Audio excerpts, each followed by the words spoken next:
tourne? Ouais, ça tourne. Voilà, j'avais envie de faire une espèce de comment dire, de journal vidéo. Et peut-être que ce témoignage vidéo permettra d'en garder quelque chose que je serais incapable d'écrire si j'essayais. Alors voilà. Alors je commence.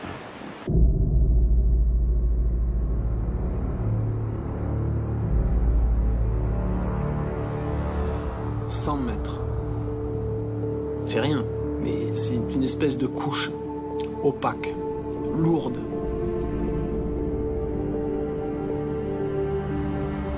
« 100 mètres d'eau, 100 mètres de haut. Vu depuis la Lune, c'est un mince ruban presque négligeable. «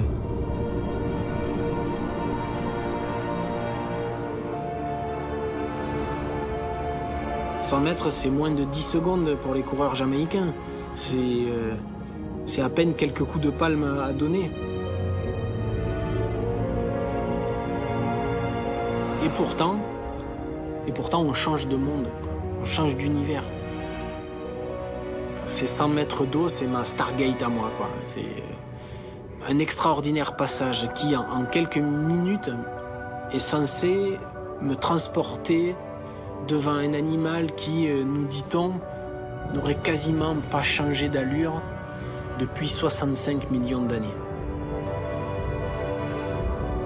Un voyage dans le temps. Une faille spatio-temporelle qu'on emprunte en traversant ces 100 mètres d'eau. De la science-fiction, que je vous dis. De la science-fiction.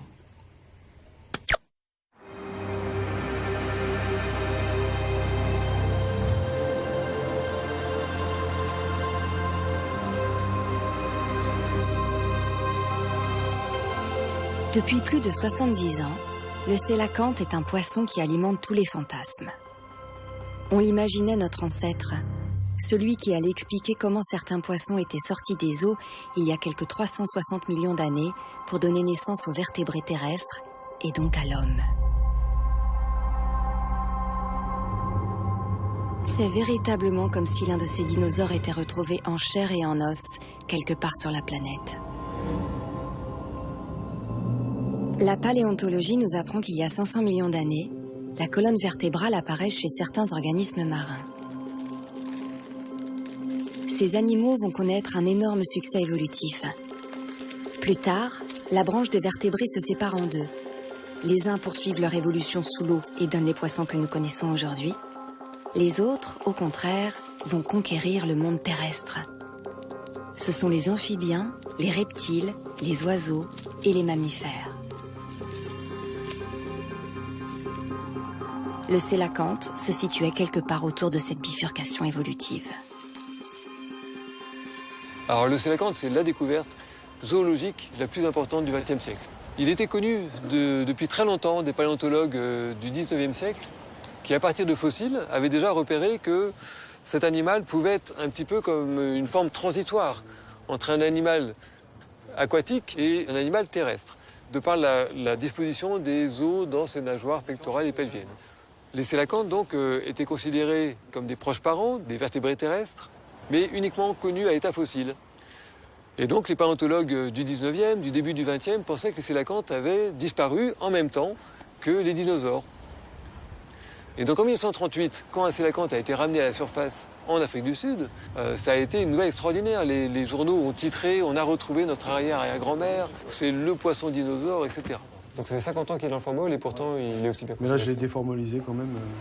Avec la découverte du sélacanthe de 1938, capturé dans les filets d'un pêcheur sud-africain, une frénésie s'empare des paléontologues.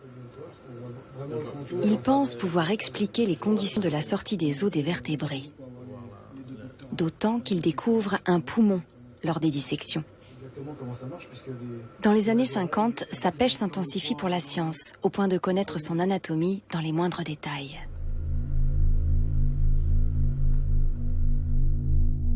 Les conclusions des études révèlent finalement que le sélacanthe actuel n'est pas notre ancêtre. Il n'est qu'un très vieux cousin qui a évolué le long d'une troisième branche, qui, elle, n'est jamais sortie des eaux. Au contraire, Il s'est même récemment adapté aux grandes profondeurs marines au lieu de tenter l'aventure terrestre. Et son poumon régresse. Ce qui est spectaculaire, c'est son apparence, qui n'a que très peu changé depuis 65 millions d'années, comme figée dans le temps. Et en 2010, je reçois un coup de téléphone. Bonjour, avec un accent du Sud, je m'appelle Laurent Balesta, j'ai nagé avec les sélacantes. Bon, alors, mais où ça, dans quel... Alors du coup, en Afrique du Sud? Oui, en Afrique du Sud.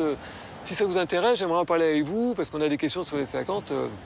Si ça vous intéresse, je viens vous montrer les images.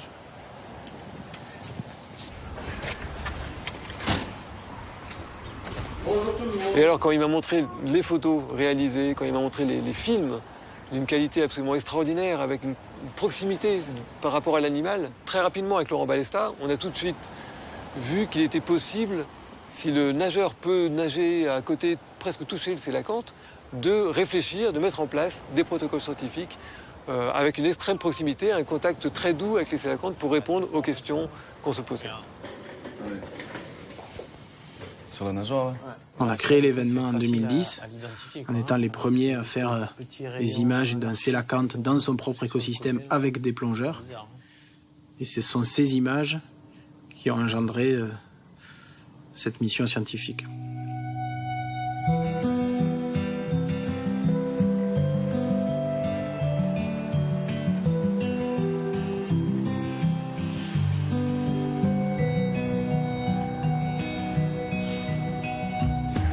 Après 2010, mon rêve de naturaliste, c'était d'aller plus loin, de donner plus de sens à toutes mes photographies. Alors avec l'équipe de Gaël Clément, on a misé sur l'étude des membres articulés du sélacanthe, en inventant un nouveau système de caméra qui va décomposer les mouvements uniques de ces nageoires.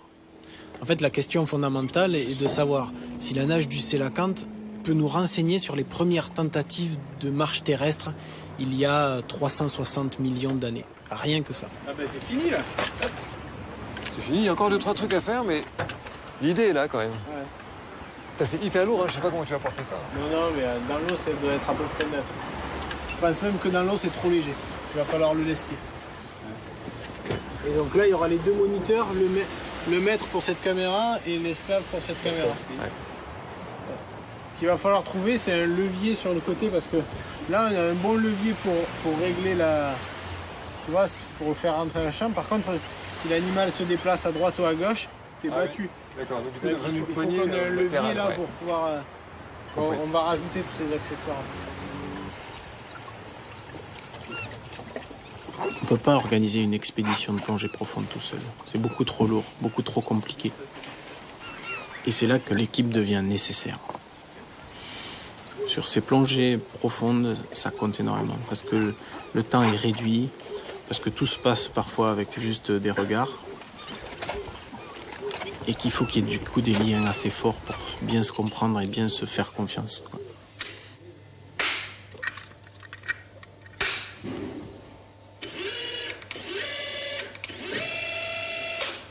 On a la grosse difficulté d'emmener beaucoup de matériel sous l'eau, à tel point qu'on ne peut plus palmer. Hein. On emmène des tracteurs pour pouvoir nous emmener sous l'eau, on n'arrive plus à palmer. Donc ça va être une difficulté à mettre en œuvre, surtout profond, parce qu'on a très peu de temps, donc il faut que ça marche du premier coup, il faut qu'on soit bien rodé. Donc ça va être, c'est pour ça qu'on s'entraîne ici, hein, moins profond. Après, ce qui est vraiment excitant dans cette mission, c'est tout ce matériel scientifique qui est même fabriqué pour cette mission. C'est-à-dire qu'il y a toute cette double caméra, ce double caisson avec cette caméra haute vitesse. Il y a effectivement les scooters qu'on n'a jamais utilisés du coup à ces profondeurs-là. C'est un peu extrême. On est à chaque fois à la limite. Là, le caisson, il est limité à 150 mètres. On va aller sur la zone des 120 mètres. Il faut bien se rendre compte que sur place, on aura un très fort courant. Et du coup, pour réussir à atteindre le site de plongée, il va falloir réussir à plonger très très vite. D'où l'utilité de ces scooters et de la fixation de la double caméra sur le scooter pour réussir à plonger très rapidement vers la zone des 120 mètres et pouvoir s'abriter du courant au niveau du canyon. Au final, c'est pas la plongée elle-même est pas très difficile. Elle est technique, mais pas en elle-même, elle n'est pas difficile. Il y a juste ce danger de pas percer la surface avant la fin de ses paliers. Mais sinon, on descend et on remonte comme à mon avis toute autre plongée. Mais il faut savoir qu'on a un gros temps de palier à respecter et si on ne le respecte pas, il n'y a pas beaucoup d'alternatives. C'est la mort ou c'est des paralysies ou des très graves accidents. Bref, une belle équipe avec des personnages tous plutôt singuliers et remarquables.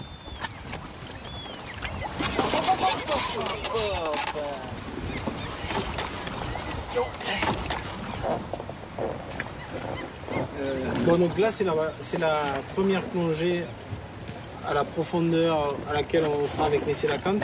Donc, on s'arrête à 110 mètres. Moi, je pense que cette plongée, elle est plus difficile que celle d'Nessé-la-Cante. C'est beaucoup plus sombre, c'est beaucoup plus froid et c'est beaucoup plus vertical, voire même un peu en dévers.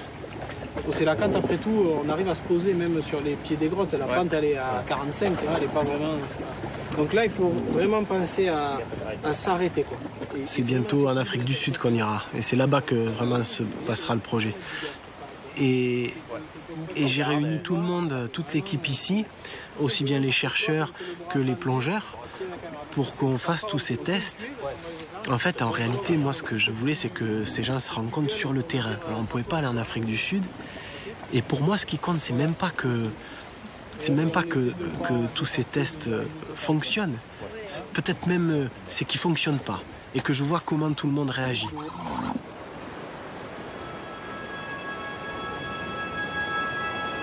Et finalement, bien vivre une aventure, c'est presque apprécier, peut-être pas non pas les problèmes eux-mêmes, mais apprécier le fait que devant les problèmes, tout le monde se passionne pour les résoudre. Et puis surtout, de voir les autres s'approprier, s'accaparer ce qui au départ était que mon projet. Le plus important dans la réalisation de ce rêve qui est le mien, c'est que ça devienne le leur, quoi. C'est ça le plus important finalement. Ouais.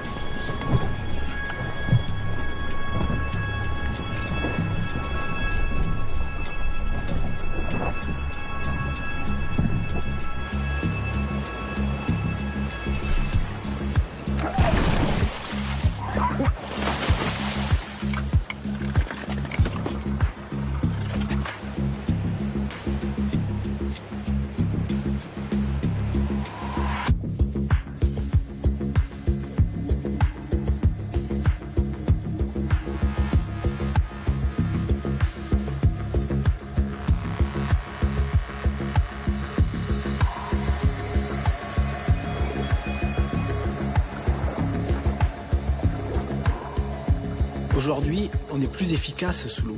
On plonge mieux qu'il y a 10 ans. Mais cet avantage, c'est avant tout une chance. C'est celle de faire partie d'une génération qui a vu apparaître une nouvelle façon de plonger, avec de nouveaux scaphandres autonomes. Des scaphandres qui sont précisément bourrés d'électronique, qui vont permettre non plus simplement de respirer de l'air, mais au contraire de fournir des cocktails gazeux complexes, multiples, dont le mélange change en permanence. Donc on respire en boucle, on recycle le gaz expiré, la machine le nettoie, et du coup notre autonomie elle est décuplée. Au final, ce qui nous fait sortir de l'eau désormais, c'est la fatigue, c'est le froid, rien d'autre.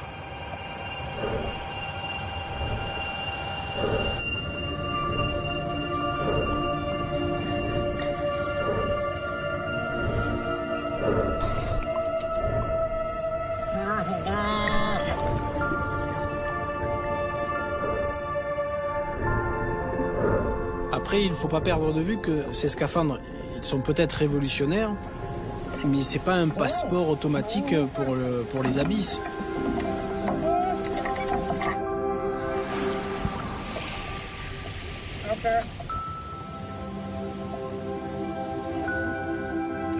Précisément, ces machines nous permettent de nous retrouver dans des plongées qu'on n'aurait jamais imaginé faire, des profondeurs improbables, des temps de plongée interminables.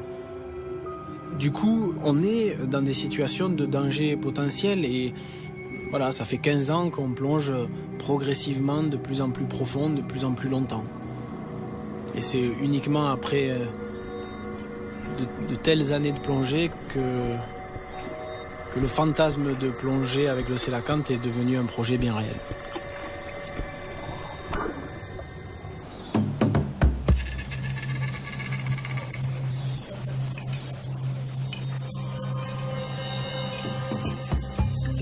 Les 6 semaines de plongée fixées pour l'expédition vont avoir lieu avec l'aide logistique de Peter Timm, dans son camp. C'est avec lui que Laurent Balesta et son équipe avaient déjà plongé en 2010. Parce que c'est le seul à être capable d'encadrer des plongées aussi profondes dans ce coin perdu de l'Afrique du Sud. Et surtout, parce que c'est tout simplement lui qui a découvert le sélacanthe à Sodwana.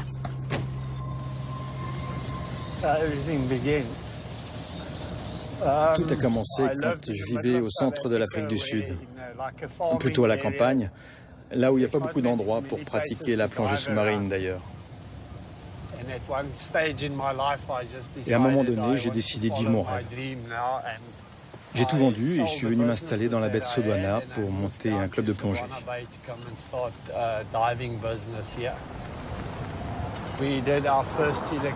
On a fait notre première expédition pour trouver le sélacanthe en 1998. Et au cours de ces plongées, on n'a pas trouvé de sélacanthe. Malheureusement, l'un de mes meilleurs copains est mort. Et c'est seulement en 2000 qu'on a à nouveau plongé dans Geyser Canyon. Et un de mes élèves a accroché quelque chose avec ses lumières dans une grotte. Quand il s'est approché, il a eu la chance de se retrouver face au tout premier sélacanthe vu par un plongeur. Grâce à ça, on a pu apporter la preuve qu'on n'était pas fous et qu'il y avait bien des sélacanthes dans la baie de Sodwana. C'est simplement comme ça que tout a commencé.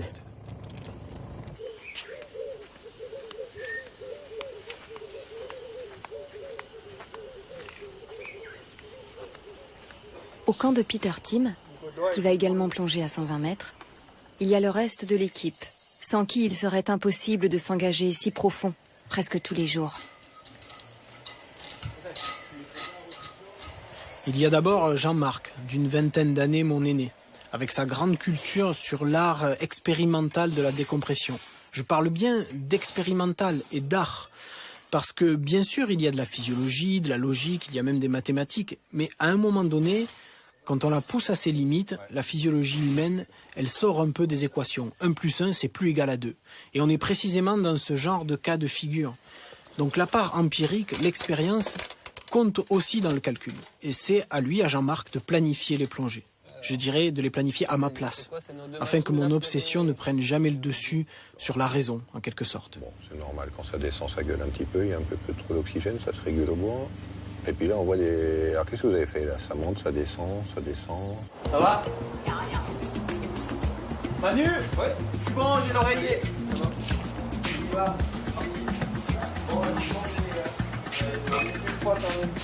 Ça joue, Jean-Marc? Ça joue. On peut se tester? Allez.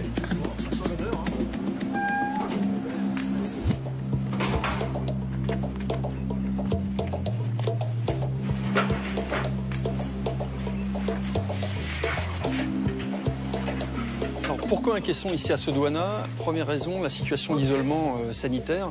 On est à 5 heures de voiture de la première grande ville, d'Urban, 1h30 d'hélico. Donc on a cette première raison géographique. Deuxième raison, l'activité. C'est une activité de plongée profonde, au mélange, des plongées assez engagées, donc à haut risque d'accident, de décompression.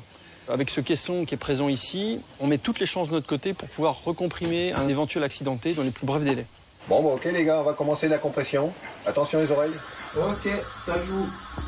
On est à 2 mètres pour l'instant. On continue, ça se passe bien. Donc on va monter jusqu'à 18, hein, là. C'est ça. 5 mètres. On sent qu'il commence à faire chaud. 9 mètres. L'oxygène est ouvert, essayez. Ouais, je fais mon essai. Allez. Ça respire comment? Là c'est parfait. Ouais, ça joue. Super.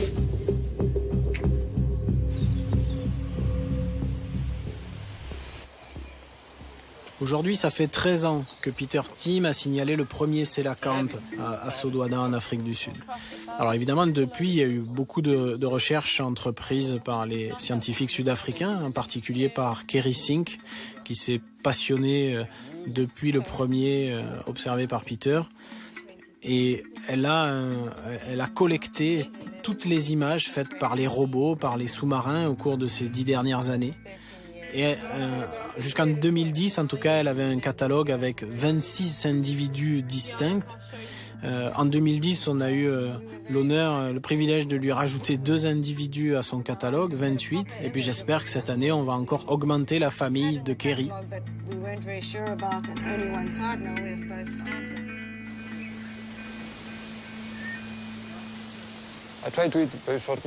Je vais vous faire un petit résumé du protocole scientifique en anglais.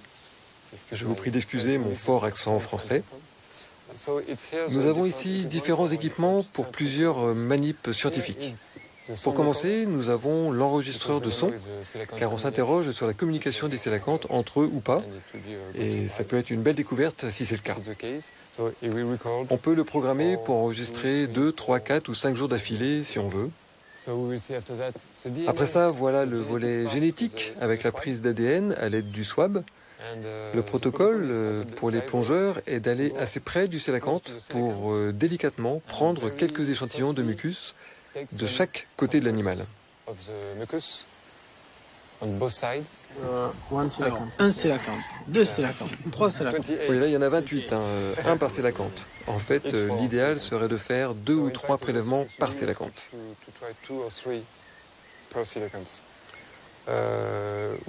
On doit aussi taguer avec une balise, donc les sélacantes. Cette balise enregistrera la lumière, la température et la pression, et cela permettra de connaître leur déplacement. En principe, la balise restera 6 ou 9 mois, et après, la balise est programmée pour se libérer d'elle-même.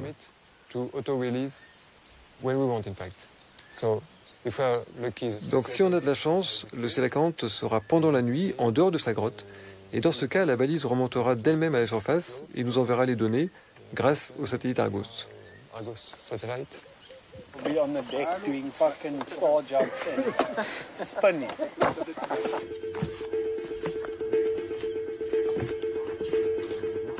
Pendant cette mission, on a passé beaucoup de temps à concevoir, à tester du matériel.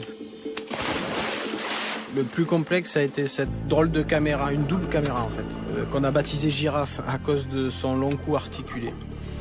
Toute la difficulté, ça va être de faire passer le sélacanthe dans le feu croisé des 2 caméras, en fait à la jonction des 2 lasers. Voilà, c'est très délicat, c'est notre outil le plus important. Plus compliqué à manier, mais celui en même temps qui va permettre d'analyser en 3 dimensions le mouvement de ces nageoires, qui sont rien d'autre que l'origine de nos bras et de nos jambes.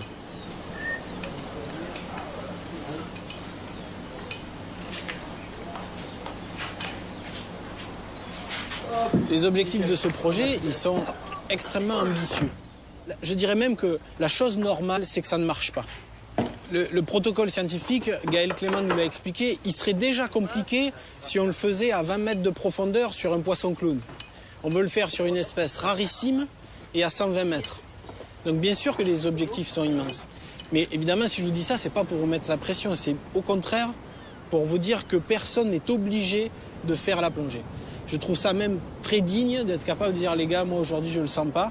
C'est sans doute même plus digne que de dire bon, il faut que j'y aille pour faire illusion. Voilà. Bon, tout ça c'était un peu virtuel, mais j'espère que ça évitera un peu ces angoisses auxquelles on n'échappera pas de toute façon. En tout cas en 2010 on n'y a pas échappé parce que de toute façon ces plongées sont engagées. Voilà. J'aimerais bien vous sortir une phrase d'un grand philosophe, mais le seul truc qui me vient, c'est la phrase de l'entraîneur de Manchester United qui dit chaque fois à ses joueurs quand ils rentrent sur le terrain « Just enjoy the game ».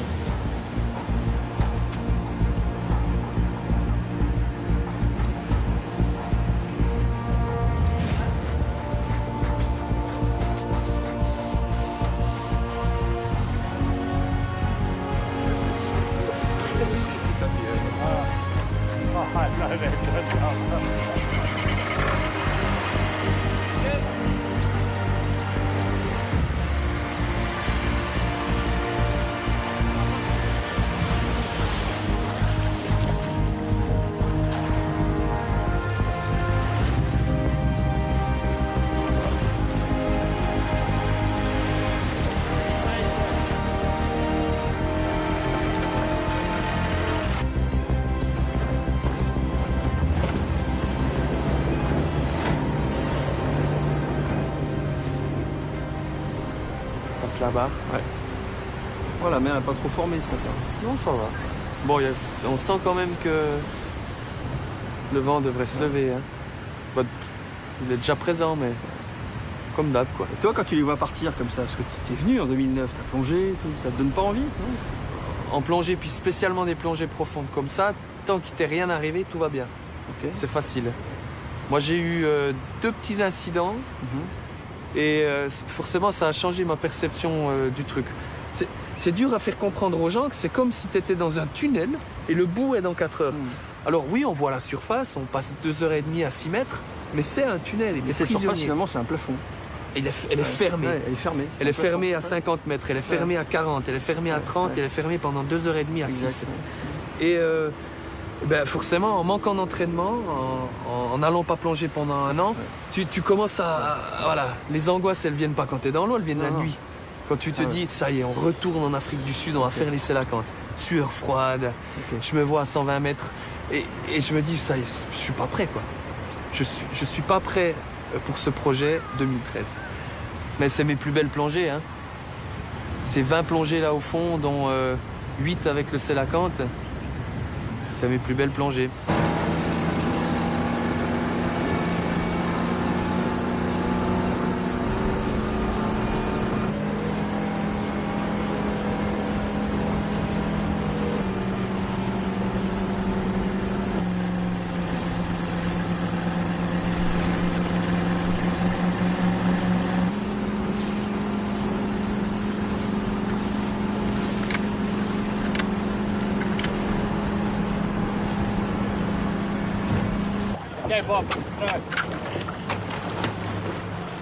Quand on plonge à 120 mètres de profondeur avec énormément de courant, énormément de masse d'eau qui se déplace entre la surface et le fond sur lequel on veut atterrir, réussir à arriver au bon endroit, c'est déjà une vraie difficulté.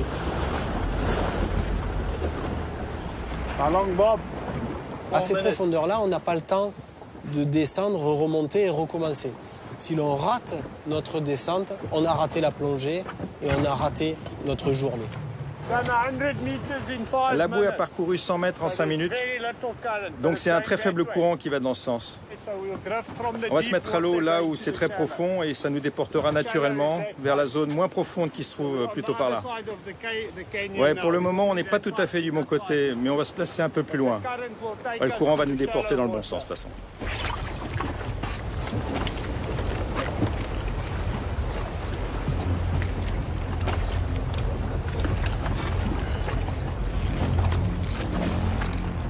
Okay, guys, on the wood, go then. Okay, 1, 2, 3, go.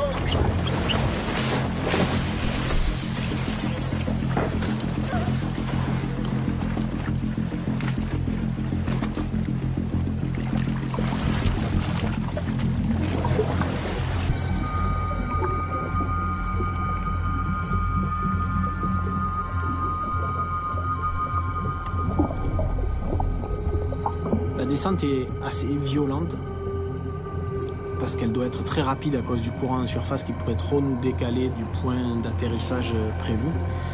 Donc elle est la plus verticale et la plus rapide possible. C'est assez grisant, moi j'aime bien. On sent vraiment cette pression, vous écrasez au fur et à mesure qu'on descend, la combinaison vous serrez de partout, la pression sur les oreilles qu'on sent, et voilà. Et puis après, on arrive en bas avec l'espoir que quand nos yeux vont s'habituer à la pénombre, tout à coup va apparaître l'animal objet de nos quêtes.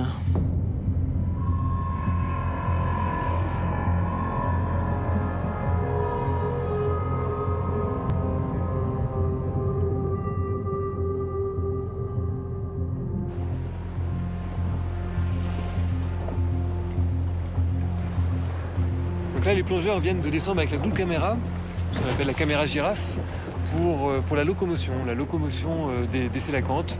Parce que le but, c'est, avec 2 caméras à très haute résolution, d'étudier la délicatesse, la complexité de la nage du Sélacante.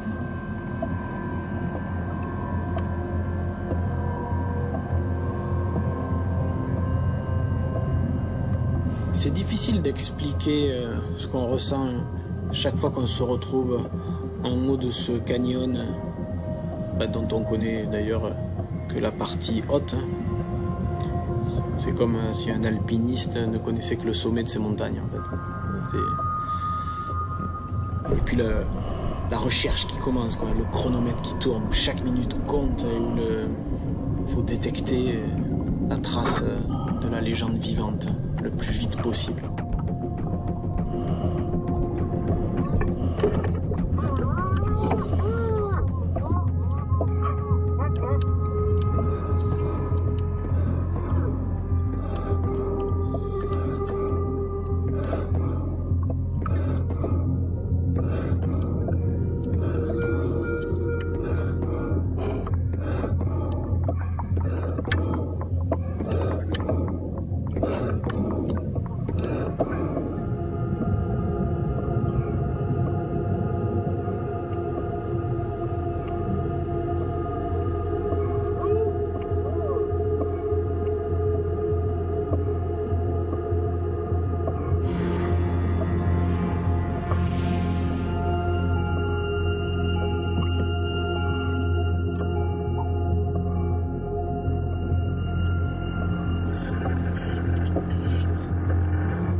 Alors, la nage du Sélagante est quelque chose d'extraordinaire. D'abord parce que la plupart de ces nageoires sont pédonculées, c'est-à-dire qu'elles sont fixées au bout d'un petit manchon recouvert d'écailles. Et quand on dissèque ces manchons, à l'intérieur, on découvre des os. Et c'est vraiment l'équivalent, c'est les prémices des pattes des vertébrés terrestres, donc l'équivalent de notre bras aussi.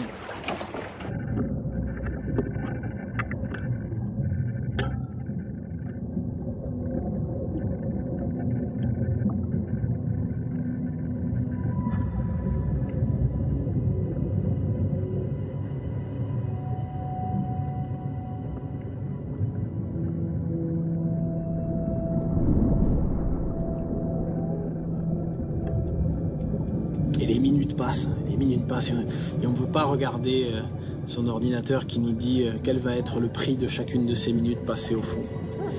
Et ce jour-là, on est resté avec le Sélagante jusqu'à ce que tout à coup, il disparaisse dans le canyon, dans des profondeurs où là, on ne peut pas le suivre.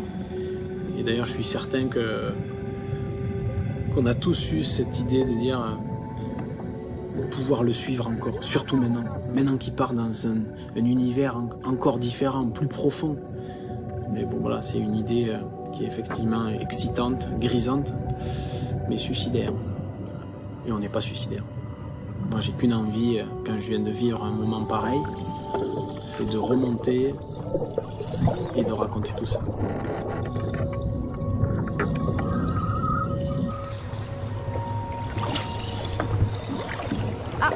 Il y a la bouée de Thibaut et tout va bien.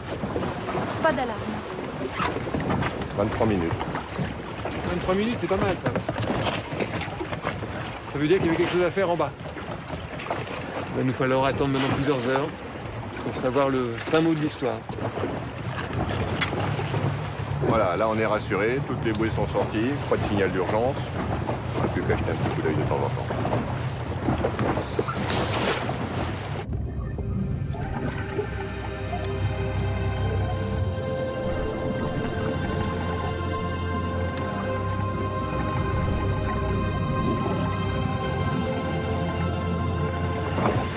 Donc là on est content quand il y a les 5 bouées, les 5 plongeurs sont là.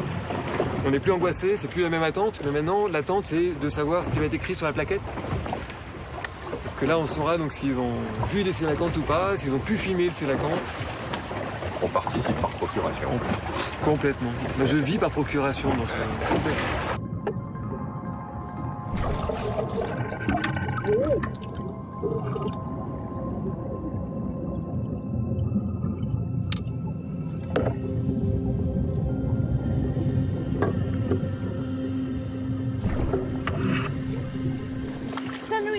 Sandri revient. Ah, elle a l'air d'avoir de bonnes nouvelles. Ah, c'est la cante énorme. Pour qu'ils mettent big, very big. C'est qu'il est big. C'est qu'il est vraiment big. Maximum 114. Donc c'est pas énorme, hein. Ils ont dû passer toute la plongée avec lui parce que le poisson a dû remonter sur le fond de sable. C'est la meilleure configuration pour eux. Et le temps de déco, la plongée totale, ça leur fait 210 minutes. Bon. Ça se paye, hein. Ça se paye 30 minutes au fond.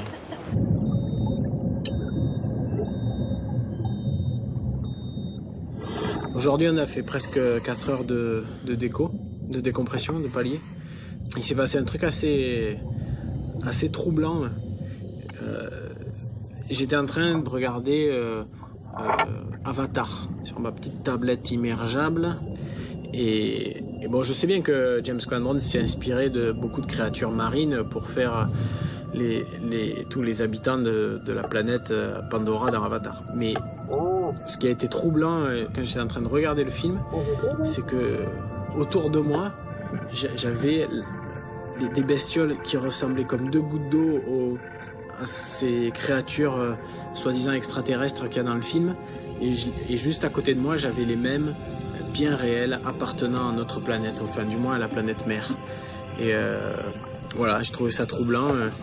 Vraiment, il y avait toute une série de créatures qui avaient leur, comment on va dire, leur avatar, qui avaient leur avatar dans le film, quoi. Voilà.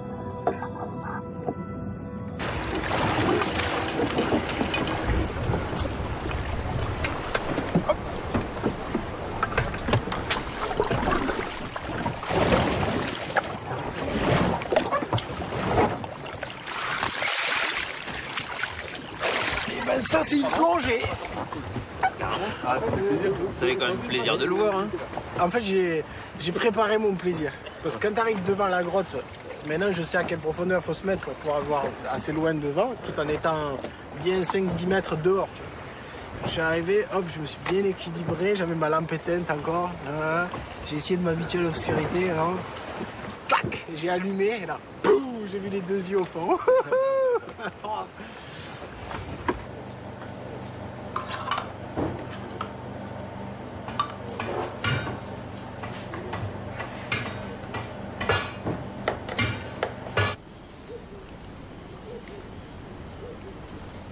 Alors, c'est chouette. elles vous plaisent nos images? C'est super. Super net, super net, c'est impeccable. Là, on voit bien l'animal dans son entier, on voit le mouvement dans un plan et on voit le mouvement dans l'autre plan pour la même nageoire. Ah, c'est génial. Là, on dirait vraiment que ça fonctionne comme des godilles, quoi. Des godilles, ouais. Et ça je m'étais décrit parce que tout le monde s'est focalisé sur les 2 pectorales et les 2 pelviennes puisque c'était censé être des pattes. Mais personne n'a jamais regardé les 2 autres nageoires, mais qui sont elles aussi pédonculées. Oui, et qui sont apparemment, pour ce qu'on peut en voir là et puis sur toutes les images que Yannick nous a données, c'est elles qui sont les plus actives. Les plus actives et les plus flexibles, les plus mobiles. On peut vraiment tourner comme notre poignet, quoi, dans toutes les directions, dans tous les sens. Pour une allure stationnaire, c'est impeccable. Après, Si on pouvait avoir vraiment une vue latérale du Sélacanthe. C'est ce qu'il faudrait faire maintenant? Idéalement, mais on n'est jamais dans l'idéal, hein, des conditions surtout à pareilles. 120 mètres. Ouais. Et il y a une chose aussi, moi, qui me rassure énormément, c'est que la caméra girafe, elle est quand même très encombrante et très difficile à manipuler. Ouais. Florian a fait un travail extraordinaire et on voit l'évolution en fait au cours des films. C'est de plus en plus net sur les deux caméras parce qu'il faut vraiment faire le point sur les deux. Et maintenant, effectivement, s'il arrivait à suivre un Sélacanthe, un déplacement à vitesse réduite, mais à le suivre le long, ça, ce serait génial. Bon, on va y retourner demain. La danse du Sélacanthe. Super.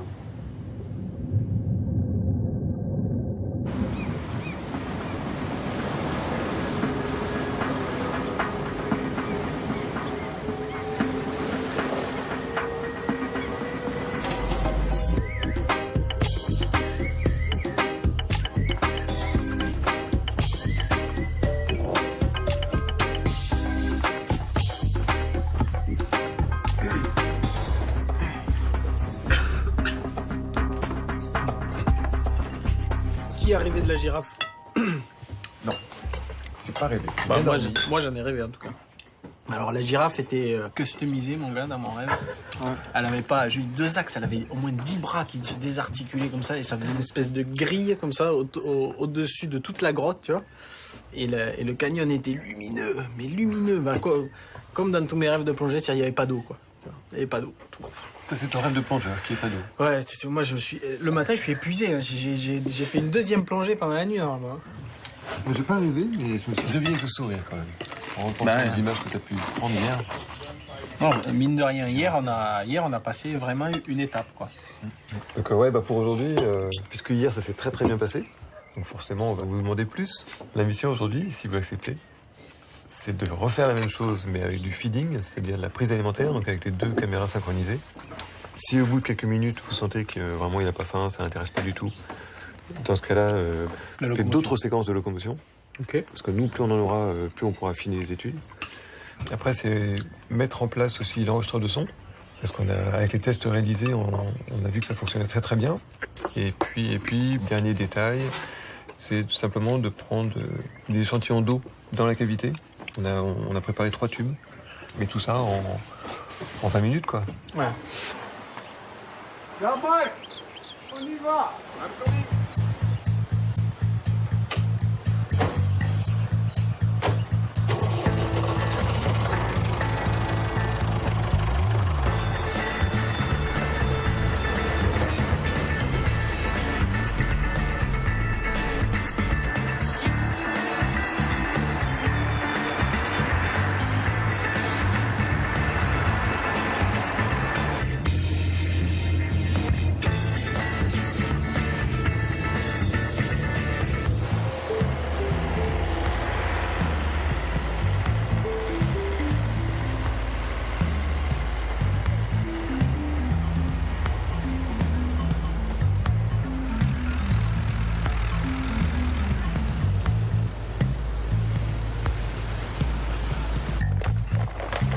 Je vous montre un petit peu l'enregistreur de son. C'est un enregistreur de son qui est programmé pour enregistrer 9 minutes, 1 minute de repos, 9 minutes, 1 minute de repos pendant 10 jours. La manip, elle est relativement simple. Il suffit de descendre à 110 mètres, de la positionner simplement sur le fond dans la grotte où les Sélacanthes ont été le plus repérés et il va enregistrer les sons pendant 10 jours. Et après, les spécialistes des sons des poissons vont discriminer les sons connus. Dès qu'il y a un son qui effectivement est inconnu, après la problématique c'est de pouvoir le référer sans problème et sans doute au Sélacanthe. Donc pour ça, on va également installer une caméra qui va prendre des photos. Pareil, à l'occurrence, ça sera un appareil photo. Un appareil photo là pour le coup. Un appareil photo que j'ai réglé avec un intervallomètre de 10 minutes. Donc il va faire une photo toutes les 10 minutes et pendant au moins 7 jours. D'accord.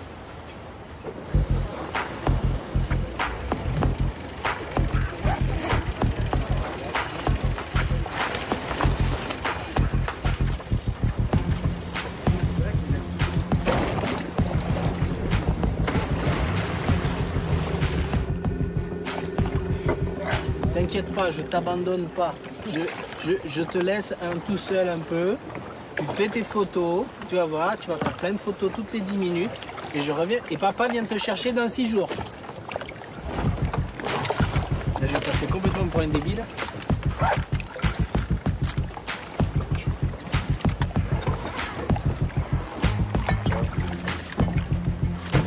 Peter plonge avec des bouteilles en circuit ouvert, donc il est limité par le temps à cause de sa consommation. Et en plus, il n'a pas de bouteille de secours. Il en a déjà suffisamment sur lui pour assurer sa plongée.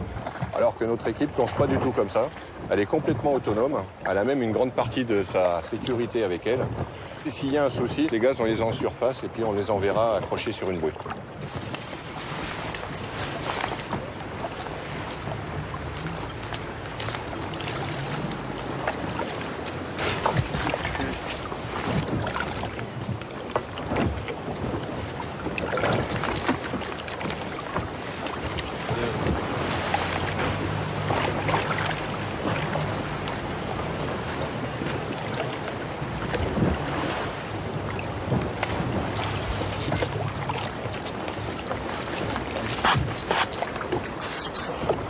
On est bien? Allez. Go!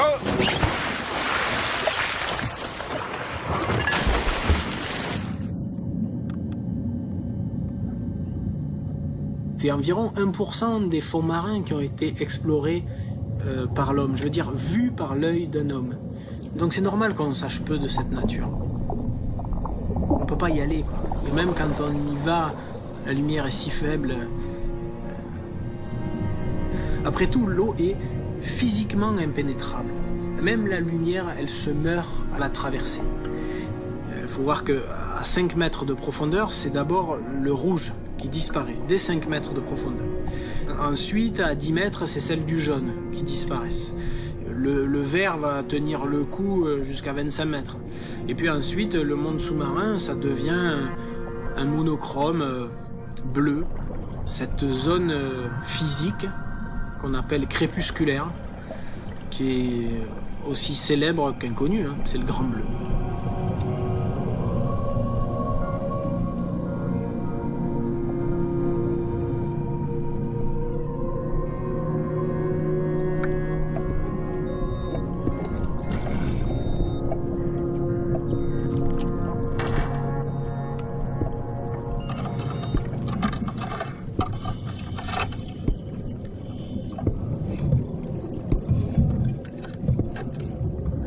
Aujourd'hui, on a fait une plongée qui va rester longtemps dans ma mémoire, je pense. Imaginez le scénario, on arrive dans la grotte principale. Aucun sélacanthe, déception. Mais on poursuit l'exploration avec les scooters. Donc on se déplace sur 50 mètres. Je repère cette petite grotte beaucoup plus bas, presque 130. Je décide d'aller voir. Je descends dans la petite grotte, minuscule et hyper étroite. Et il y a un sélacanthe. Donc je pose tout ce qui m'encombre pour pouvoir rentrer dans la grotte. Je touche le plafond, je touche le fond, je sais que je vais devoir sortir en marche arrière. Et en tout cas, je ne peux pas me redresser dans la grotte. J'atteins le poisson, j'arrive à faire une photo de côté, je m'aperçois qu'il est tout petit. Donc c'est une vraie découverte, hein, puisqu'ici, ils ne connaissent pas de sélacanthe qui fasse moins d'1,20 m d'après leurs observations. Donc c'est vraiment une belle découverte. Et pour autant, je ne m'acharne pas parce que je vois qu'on ne pourra pas faire ni d'échantillons ADN, ni rien d'autre. Il est au fond de ce trou coincé. On n'y arriverait pas, on perdrait du temps. Donc je ressors de la grotte. À une autre époque, on serait resté là, béat, devant l'entrée de cette grotte, à prier pour qu'il ressorte. Et là, non, c'est pas le cas. Là, on a taillé la route, quoi. En disant, on va trouver mieux. Quel optimisme, quelle audace, je dirais, à 125 mètres, de se dire, on va trouver mieux dans les quelques minutes.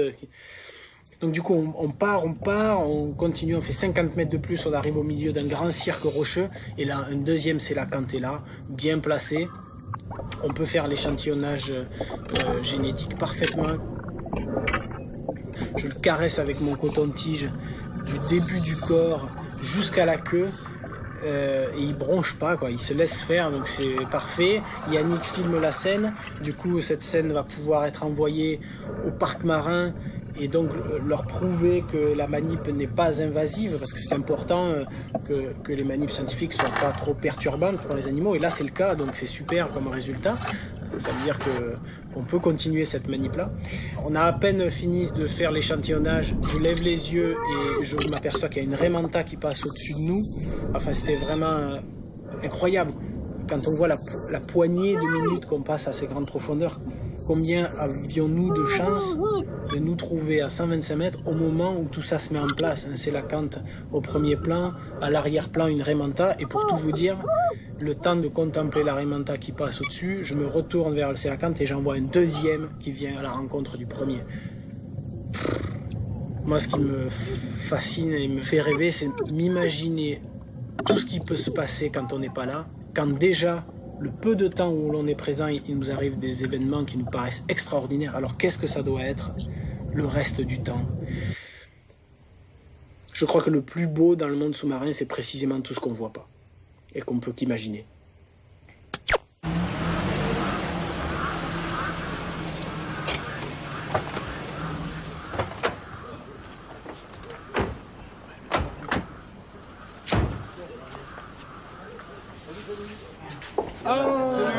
Résultat du jour. Ça va? Alors ça va? Résultat du jour. 2 petits swabs. Donc 2 sélacantes. 2 sélacantes. Bien, ça fait pour toi. Tu peux bosser les premiers jours, c'est coloré. Et le premier, on l'a vraiment bien fait. J'ai posé le swab près de la nageoire pectorale, tu vois. Et j'ai frotté jusqu'à la queue. Je fais demi-tour, je suis même allé un peu au devant, carrément sur la membrane, enfin la partie plus lisse et plus souple là. J'ai frotté là et de nouveau jusqu'à la queue. Celui-là, il est vraiment bien fait.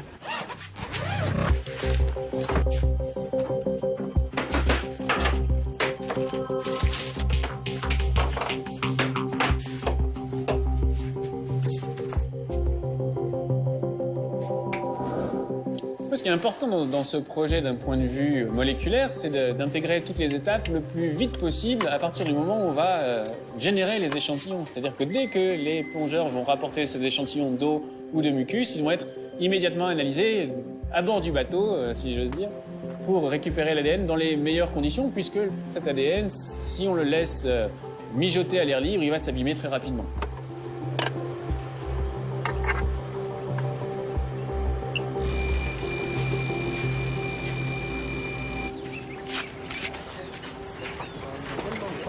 Ça ouvre la purge derrière, même alors que le truc n'est pas gonflé, tu vois. Ah ouais. Ça part direct et ça sort par la purge. C'est couillon. Qui me prend ça aujourd'hui? Oh, bien joué. Les étubes pour l'eau et les swabs. Eh ben on va aller. Attends, on descend ça. Lourd. J'en ai préparé. Optimiste. Je suis optimiste, peut-être. Ah, il faut l'être, il faut l'être. Allez. Tiens, il y a la glacière ici. Pour les J'achète de la glace en chemin parce qu'on en a plus.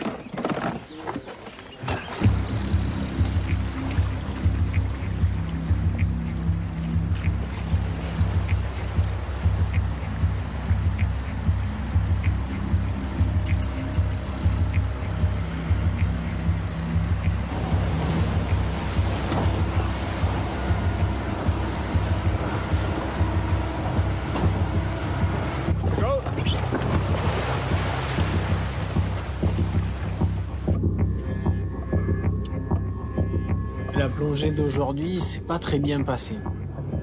C'est mal passé entre nous, dans le travail qu'on a à faire et la coordination qu'on doit avoir entre plongeurs. Ça a été un peu, on s'est pas compris quoi.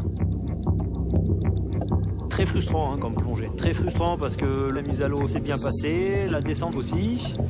Le poisson est gentiment sorti de la grotte, mais il s'est pas mis où on espérait. Et surtout, on avait prévu beaucoup trop de choses. Et il fallait faire des prélèvements ADN, il fallait tester si le poisson était d'accord de manger un appât qu'on lui donnait. En même temps, il fallait utiliser la girafe. Donc beaucoup de choses à faire, trop de protocoles et trop de confusion sous l'eau. On ne sait pas s'il faut faire plaisir aux scientifiques ou s'il faut se concentrer sur l'image. Donc on a tellement de choses à faire qu'on ne sait plus où donner de la tête.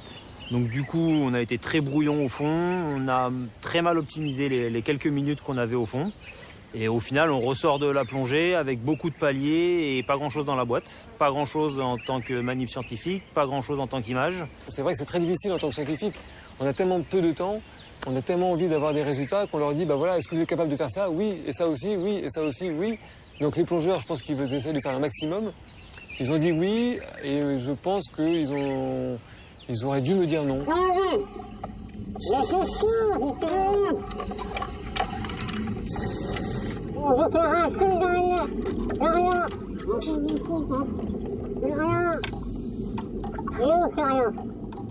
Autant quand ça marche, ça crée des enthousiasmes, autant quand ça foire, c'est rageant parce que c'est moins d'une demi-heure, mais ça gâche une journée entière. Donc, le moral des troupes, c'est pas terrible. En fait, je crois qu'il y a un problème, c'est qu'on est déjà à la moitié de la mission et on est en train de banaliser des plongées extrêmes. Et ça, c'est pas bon du tout, quoi. On commence à trouver ça presque normal d'aller à 120 mètres, y passer presque une demi-heure et faire 4 heures de décompression. C'est pas normal, il faut se concentrer avant, bien se rappeler tous les gestes qu'on doit faire, les gestes pour la plongée elle-même, pour la sécurité. C'est normal, c'est notre métier, mais on est là pour exécuter un travail et aujourd'hui on n'a pas tout fait.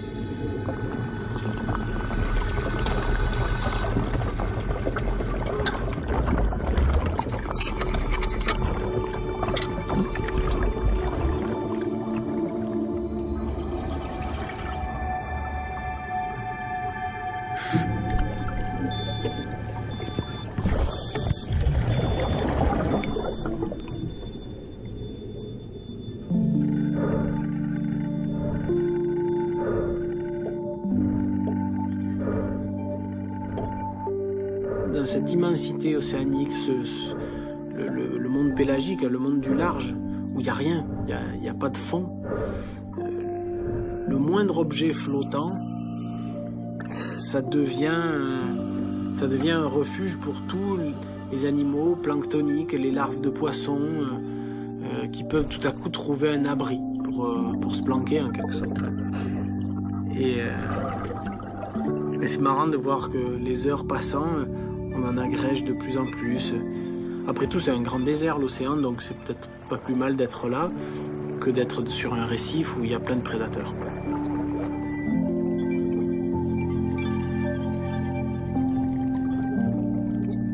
Nous, on est là, à l'arrêt, immobile, alors qu'eux, ils tourbillonnent autour de nous, quoi. Ils sont hystériques, nous sommes léthargiques. Là, ça crée un petit spectacle. C'est pas des choses énormes, comme quand on tombe sur des sélacantes, comme tout ce que l'on voit à grande profondeur. Là, c'est plus léger, c'est plus digeste, mais ça fait passer le temps. Et c'est bien parce que là, sur le coup, on a des heures à passer.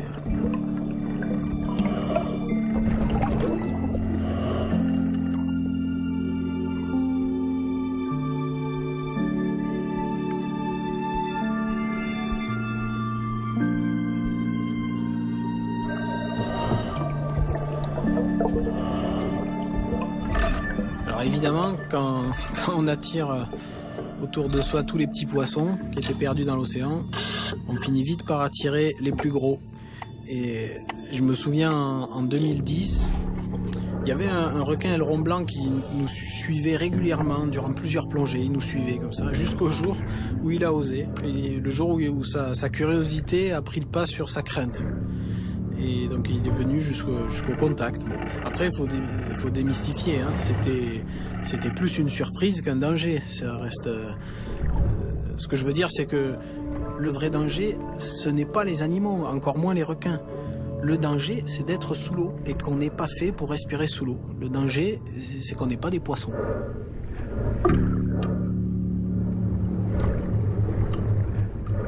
On voit régulièrement des requins, c'est vraiment pas un problème. Mais ce qui est rigolo, c'est que souvent, ils nous laissaient leur rémora.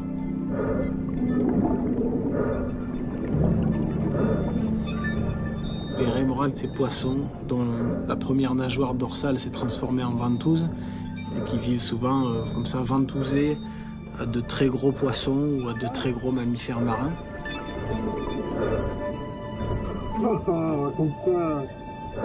Je pense que secrètement tout le monde espérait que les rémoras viennent se coller à soi. Et alors c'est Yannick le premier qui a eu droit à ce que le rémora vienne se coller sur sa cuisse. J'étais un peu jaloux. Heureusement après il est venu aussi se coller sur mon genou. voilà, c'est rigolo. Le temps d'un instant, dans l'esprit d'un poisson, nous sommes passés pour nous aussi des créatures marines. C'est cool. Bref, faut bien passer le temps au Bali.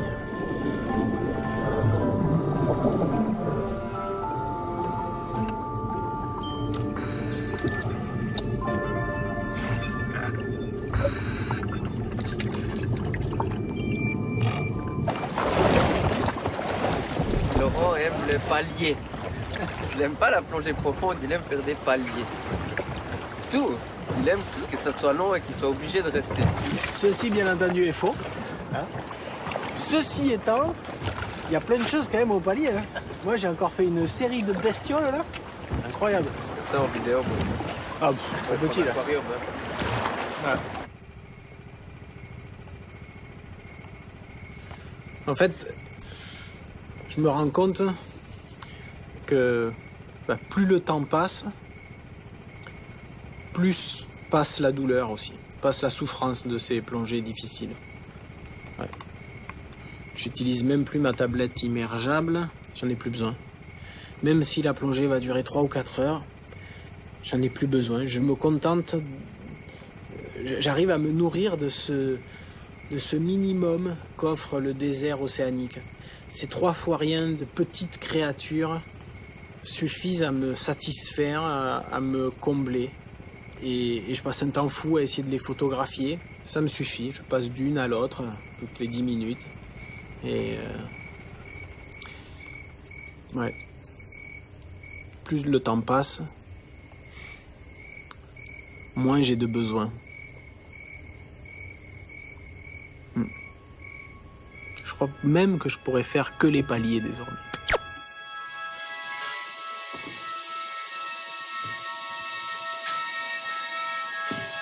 Bon, j'ai encore de quoi bosser cette nuit. C'est au boulot.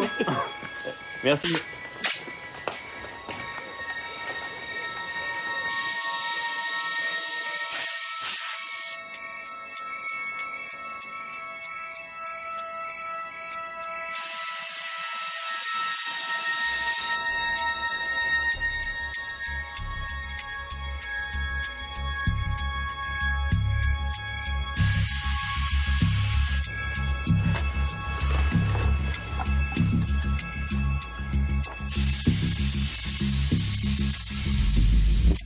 Il est 4 heures du matin, j'ai un appareil photo qui est au fond de la mer depuis 5 jours. D'un coup, ça m'a fait un espèce de coup de stress parce que je voyais cet appareil qui faisait des photos tout seul, peut-être avec des sélacantes devant lui, peut-être avec rien. Et puis je voyais tout à coup cet appareil photo qui tombait, qui petit à petit prenait l'eau, je sais pas. Ça m'a réveillé un sursaut, quoi. Voilà, du coup, il est 4 heures. Ah non, il est 5h30 en fait. Ouais, il est 5h30. Bon, je vais pas me recoucher. Je vais pas me recoucher, je vais me lever.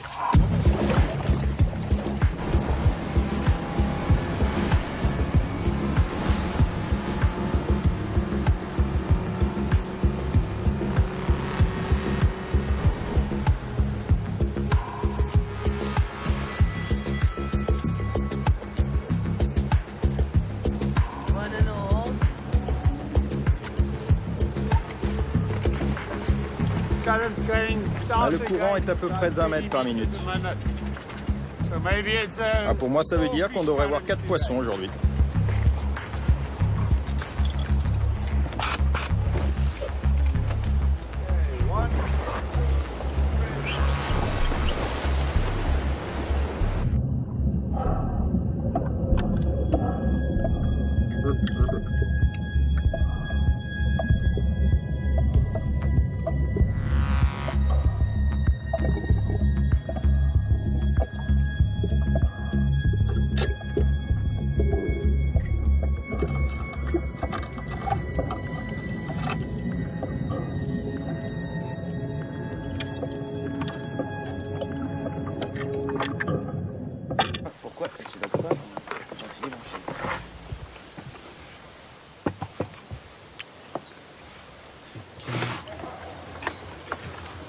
Normalement, cette soirée, il y avait un seul à Cancre. Il y a une plage. Toi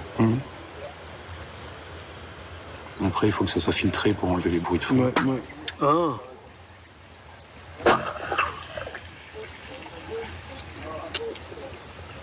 Et c'est quoi ça?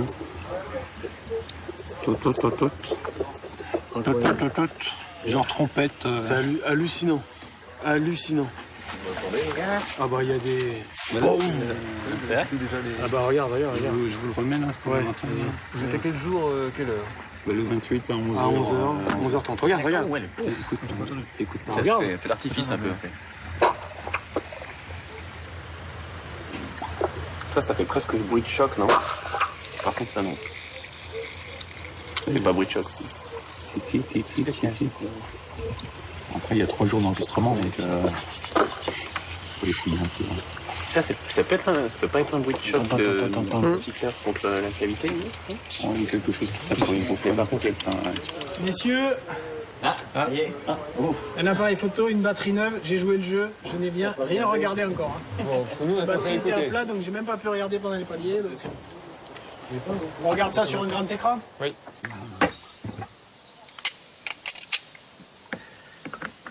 Elle est chargée, l'autre aussi, hein?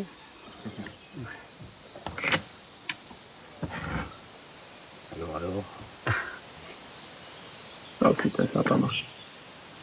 Et vous de batterie? T'as combien de photos, là? J'ose même pas le dire tellement j'ai honte.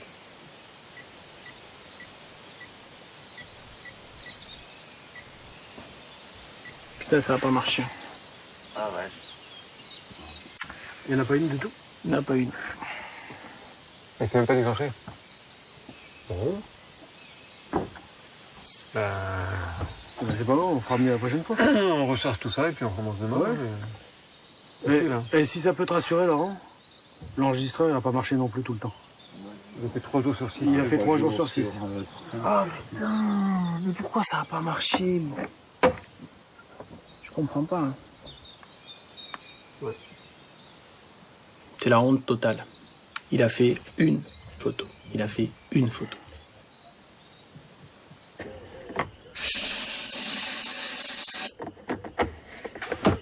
Et en même temps, je meurs de curiosité de savoir ce qui peut se passer pendant toute une journée à l'entrée de cette grotte. Savoir s'ils vont et viennent, à quelle heure ils reviennent, s'ils reviennent. Donc je crois que je vais non pas m'entêter, mais m'acharner. Et que je vais recommencer l'opération. Voilà.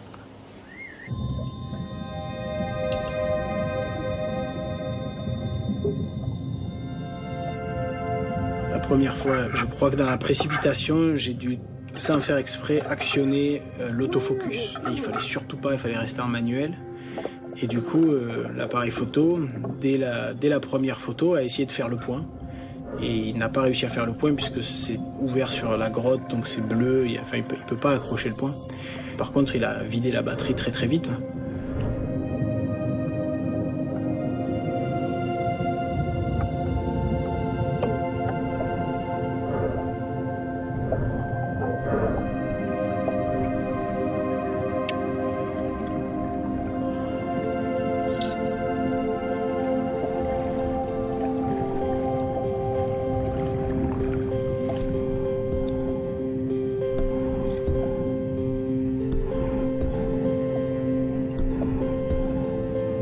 Dans les océans, la biodiversité, elle se concentre dans les 20 premiers mètres.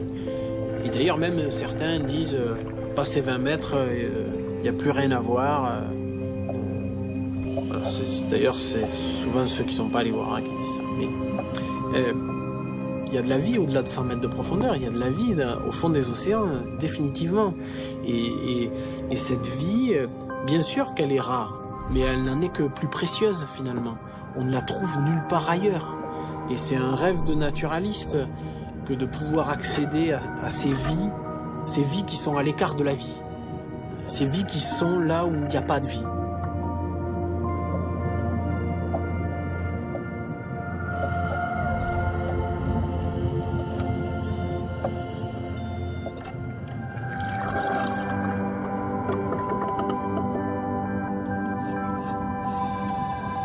Avec le sélacanthe, il y a quelque chose en plus, quoi. C'est un gros animal, évidemment, emblématique, avec tout ce qu'il représente dans l'histoire de l'évolution, etc. Donc forcément, ça rajoute énormément d'émotions. Et finalement, il n'y a qu'ici, dans ce coin précis d'Afrique du Sud, que la rencontre est possible. C'est comme si chacun faisait l'effort d'aller à la rencontre de l'autre, parce que on n'est jamais allé aussi profond, en tout cas, on n'a jamais fait des plongées aussi engagées. Mais le sélacanthe, il n'est jamais remonté aussi haut qu'ici. Donc on a l'impression que ça va dans les deux sens. C'est un côté très touchant, en fait. C'est peut-être une vue très poétique. N'empêche que, voilà, ici, c'est la porte entre deux univers. L'univers du sélacanthe et notre univers.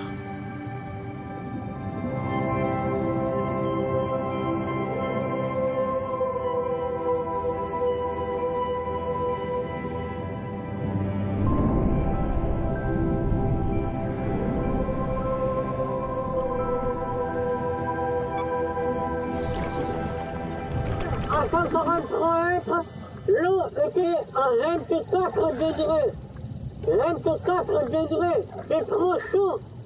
C'est beaucoup trop chaud.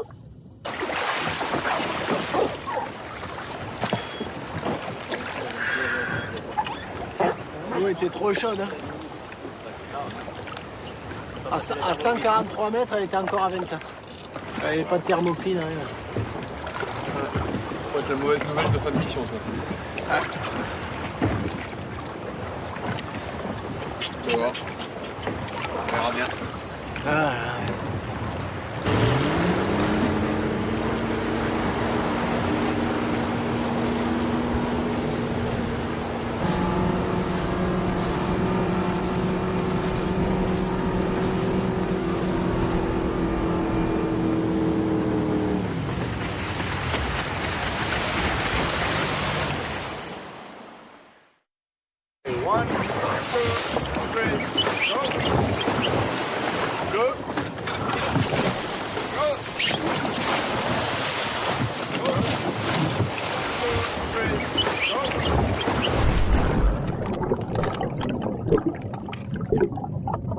Voilà les nouvelles.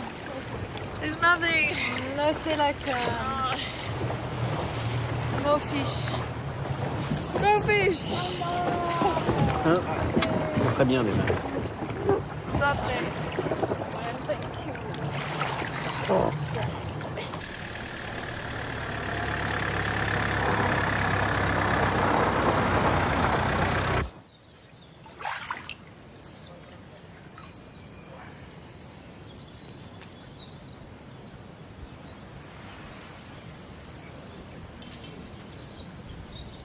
Vous regardez les images, hein?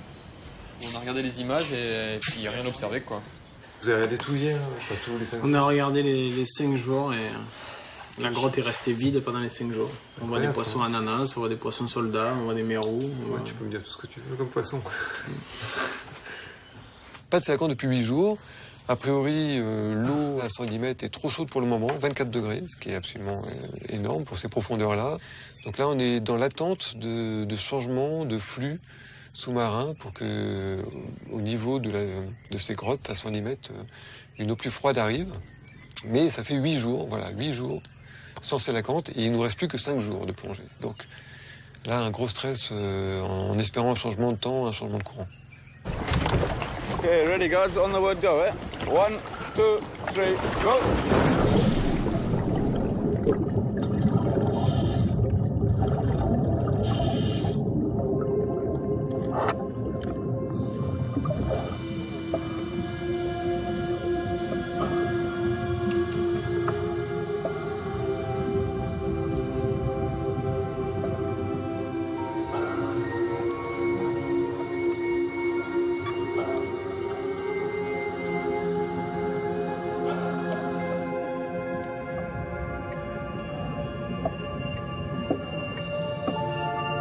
Où est-il? Où est le sélacanthe? Je sais pas où il est précisément. Je sais pas. Mais voilà, il reste 3 jours et il y a encore beaucoup de choses que je voudrais réaliser, que les chercheurs voudraient nous voir réaliser. C'est sûr que on néglige peut-être ce qu'on a réussi jusque-là. il y a 6 semaines de cela, comme on dit, j'aurais peut-être signé pour ce qu'on a déjà récolté comme données. Mais ça fait quelques jours qu'on ne le voit plus. Alors j'ai vraiment espoir que sur ces derniers jours, on ait une belle surprise. Voilà. J'espère que le Sélacanthe m'entend. On a réussi à faire un protocole qui marche au fond alors qu'on le fait d'habitude en labo. Ou sur le terrain à plat. Et là, on le fait en 3D, c'est quelque chose qui n'a jamais été fait et c'est un point positif. C'est bien, on a montré la faisabilité, Oui. On peut déjà dire qu'au niveau de nos protocoles, on est content parce que tout fonctionne bien, on a des données, mais on n'a pas suffisamment de données pour chacun des protocoles. Donc il va falloir qu'on mette des priorités, parce que forcément il y en a sans doute 1 ou 2 protocoles qui vont sauter, donc il faut qu'on voit ensemble ce qu'on fait ou pas. Il faut espérer qu'on est au niveau des Sélacanthes. Ça devient un petit peu monotone là gentiment, on filme toujours un peu les mêmes choses, on est toujours dans cet univers bleu. On a toujours des plongeurs de dos qui filent à fond la caisse avec leur machine et pas de poissons quoi. Donc là on aimerait bien que ça se passe un peu parce qu'on a encore pas mal de manipulations à faire sur les Sélacanthes. Donc là depuis 10 jours, c'est ce que je vois tous les jours, les palmes à Laurent, à Thibaut et à Florian. Donc j'espère que demain ça va un peu bouger.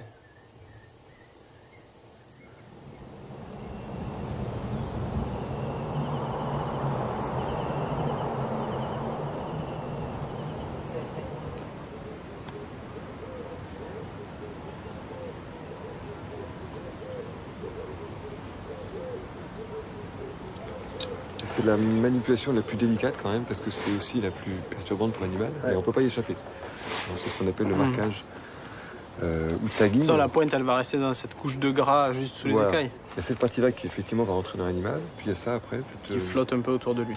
Cette balise. Combien de temps elle va rester sur l'animal? Là, elle est programmée pour 9 mois. 9 mois. Et après, il y a une espèce d'électrolyse et ça se détache tout seul. Voilà, ici, là, il y a une lise de ce système d'attache au bout de 9 mois, à minuit. La balise, elle flotte et remonte en surface. Et on voit toutes les données. Alors, pas toutes les données, on peut dire c'est le résumé des données. Ok. L'idéal, ça serait donc de récupérer physiquement la balise. Voilà, donc déjà, on peut faire beaucoup de choses avec ces résumés envoyés par satellite. La difficulté, c'est de retrouver la balise elle-même, parce qu'effectivement, à l'intérieur, on aura toutes les données. C'est-à-dire quotidiennement, les prélèvements de température, lumière et de pression. Donc on pourra faire un peu plus de choses, mais la retrouver, c'est très difficile. Il n'y a pas un petit message dessus si quelqu'un tombe dessus, échoué sur une plage? Alors, déjà, il y a le téléphone et l'email de la compagnie elle-même qui fournit ces balises. Et puis en plus, on a rajouté un petit reward. Ah, voilà. Et puis on a quand même la position GPS. Ouais, donc on peut traîner sur la plage. Elle n'est pas hyper précise, mais Peter disait, moi, dès que vous voyez que la balise est stabilisée sur un rivage, si c'est pas trop loin, je vais avec plusieurs personnes de mon équipe et puis on la cherche. Donc, voilà. Ça serait génial, ça. Ça serait bien. Voilà. Bon, ben, me voilà armé. Faut y aller.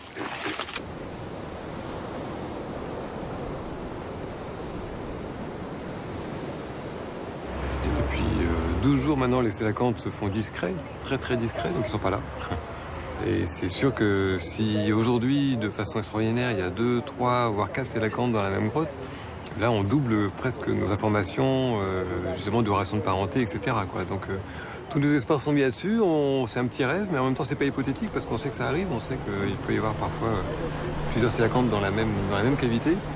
Donc voilà, on croise fort les doigts, mais on sent que tout le monde est tendu. Et puis tout le monde est un peu triste aussi parce qu'on sait que c'est la fin de quelque chose.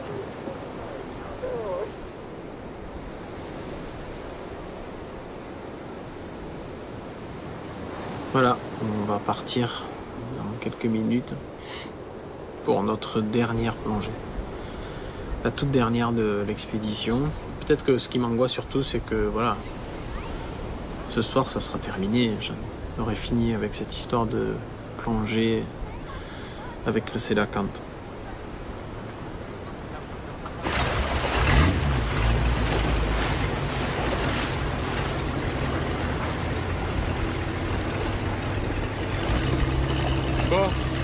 Bon, hein. La dernière? Ah oui.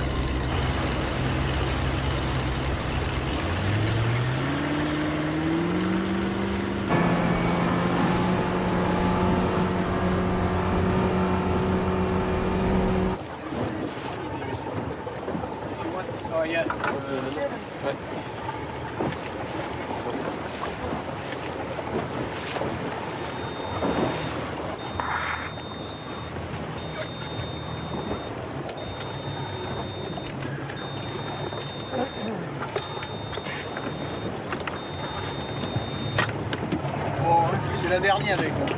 Si on peut mettre de côté le contemplatif et bien réfléchir à ce qu'on a à faire, il n'y aura pas de deuxième chance. 1, 2, 3, go!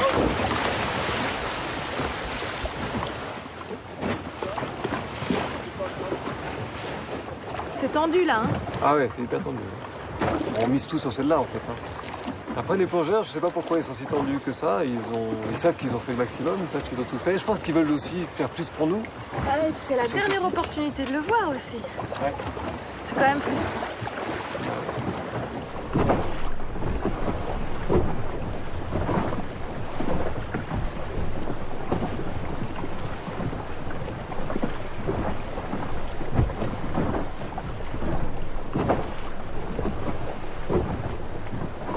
« 24 minutes.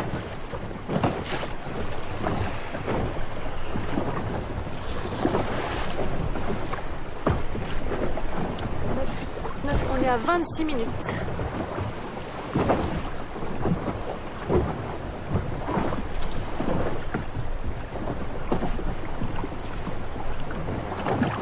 Et puis ouais, s'il n'est pas là, d'espérer au maximum, quoi, dernière chance.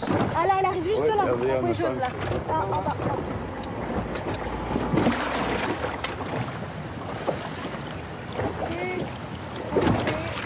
27, elle est sortie à 27.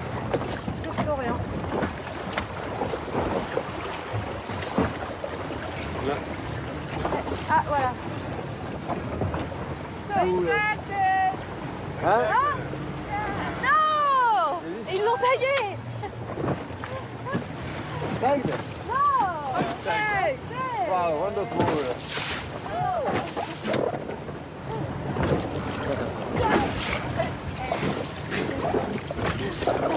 Voilà.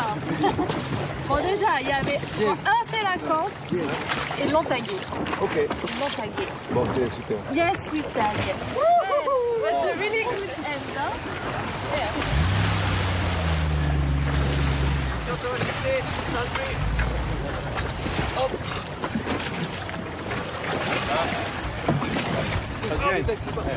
Ah ouais, là, il n'y a pas de souci. Hey, thanks a lot, hein?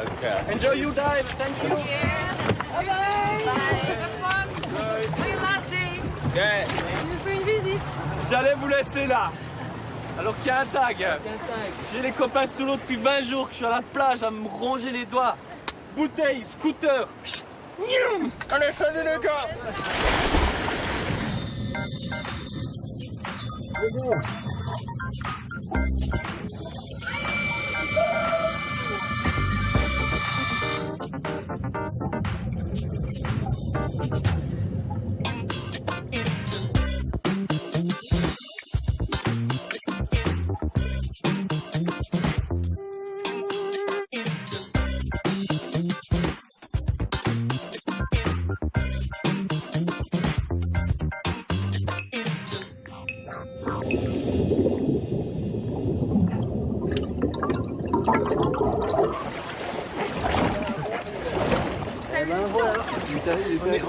On est arrivé à UK, il n'y avait rien. Ouais.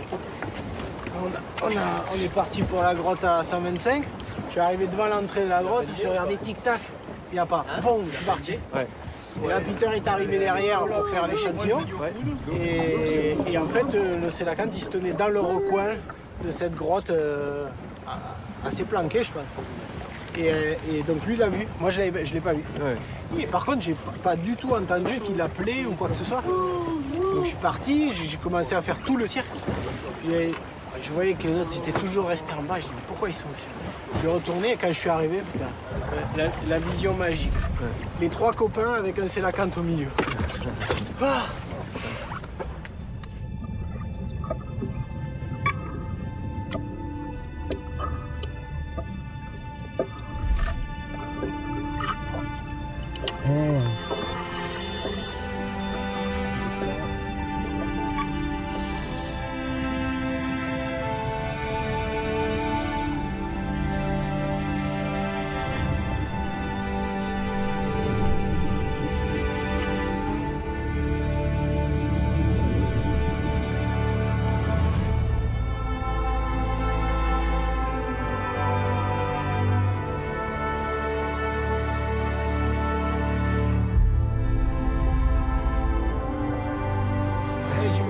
me poser dessus, me filer le truc pour mettre le tag, me prendre l'appareil photo. Ouais.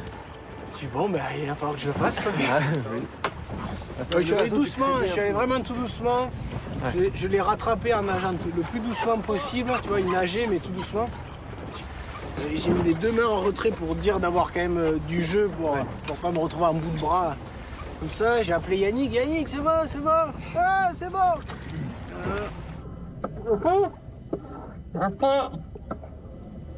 Et là, j'ai passé à 2 ans et demi qu'il me faut chier ces sélacantes à tout le monde. Et là, crac, j'ai mis. Voilà. Mais en vérité, au moment où j'ai mis la balise, donc il est parti, hein, il a filé sur une bonne quinzaine de mètres au moins. Et après, il s'est arrêté à nouveau, il a repris sa nage normale.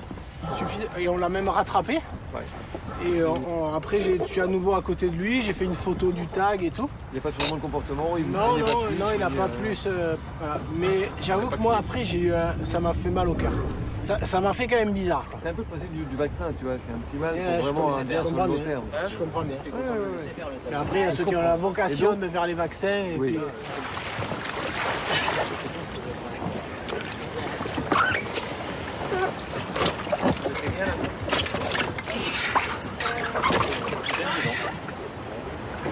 Il y avait un sélacanthe au fond. Il avait ce truc sur le cul, j'ai arraché. Je me dis, ça peut peut-être te servir. J'ai vu ça, j'ai fait PAC. J'ai dit, je vais le ramener ça à Gaël, il sera content. Tu peux voir depuis longtemps la blague parce que 4, ça fait une semaine que je plongeais avec. Bon, on va attendre que sa petite sœur remonte. Terminé. Et ça se termine presque aussi bien que ça a commencé.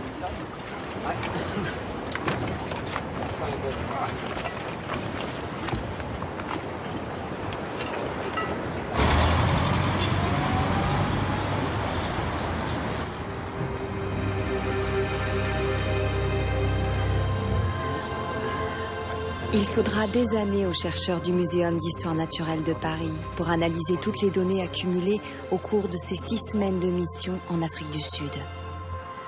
Une ère nouvelle s'ouvre pour la recherche car le face-à-face homme-sélacanthe est désormais possible. En grand plan, là, c'est impressionnant. Hein. On a vraiment l'impression de nager avec le sélacanthe. En fait, on a l'impression qu'elle sert. La meilleure application de ce contact physique est l'acquisition d'images avec une caméra spéciale qui permet de modéliser la nage du sélacanthe. Plus encore, la technologie du muséum permet de passer à travers les écailles et de voir le squelette des nageoires en mouvement. Autant d'images qui vont révéler les mécanismes complexes de synchronisation des nageoires des sélacanthes et des pattes de leurs cousins qui sont montés sur Terre. C'est un véritable voyage dans le temps qui remonte à quelques 380 millions d'années.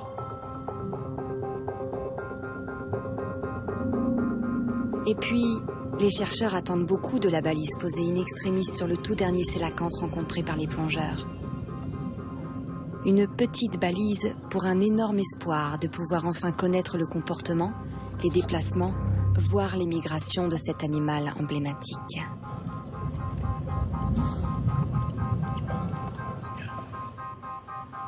Là, on voit par contre que le sélacanthe, il n'est pas stressé du tout. Hein. Il nage, c'est fluide, c'est... Avec cette mission, les chercheurs ont prouvé que les protocoles scientifiques fonctionnaient très bien, sans perturber les sélacanthes, et qu'ils étaient réalisables à 120 mètres de profondeur. Pas par n'importe quel plongeur, bien sûr.